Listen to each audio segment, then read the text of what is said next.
tape is an instrument that emulates a tape machine. The device was inspired by the many great releases from electroacoustic music, which, in addition to using and alienating samples, also features the effects that a tape machine creates when working with extreme settings or with strong impacts on the material. The functions are quickly explained. You load a sample into the device by dragging and dropping, or by pressing the load button, whereupon its waveform becomes directly visible. If necessary, the sample can be normalized. By pressing the middle C on your MIDI keyboard, the original speed is being played back. The hold button works like a sustain pedal, so the sample will continue to play even after the key is released. The loop can be changed directly and quickly by clicking and dragging with the mouse in the editor window. Ableton Live Sampler and Simpler also have editor windows where you can zoom in and out. However, this is only a visual function. In the tape device, the process has a direct influence on the sonic result. You hear what you see. The display start and display length can also be changed by operating the two invisible number boxes. These number boxes can be mapped to a controller or be automated, just like all the other parameters. The playback speed and direction can be controlled in various ways. The behavior of the device in standard mode, which is called detune here, is that of a real tape machine. That means the faster the speed, the higher the pitch. In blue mode, the sample is played forward only. The further the knob is turned to the right, the faster the playback speed. To the left of the 6 o'clock position, the speed gets slower and the pitch gets lower. In green mode, the sample is played backwards only and the speed can be controlled in the same way. In red mode, you increase the speed to the right of the 6 o'clock position in forward direction and to the left of it in backward direction.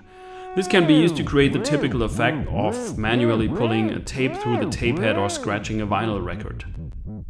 In addition to the influence of the playback speed on the pitch, this can also be controlled separately, so that theoretically an accelerated loop can also be played with a low pitch or a very slow loop with an increased pitch.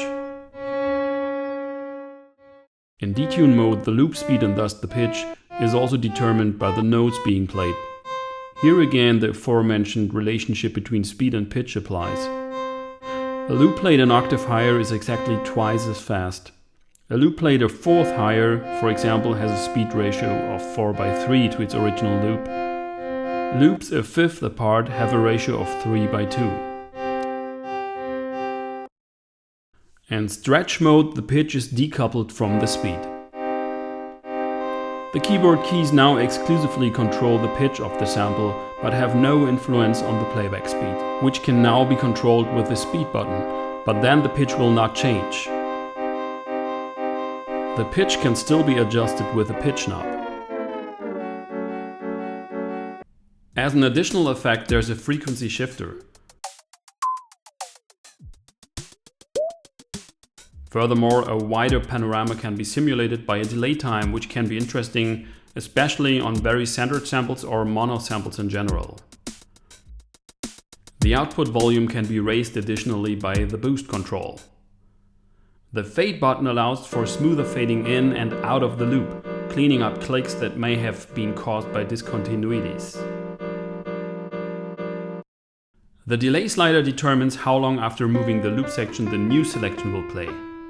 This feature is useful to avoid noise and clicks when the loop selection is changed very quickly.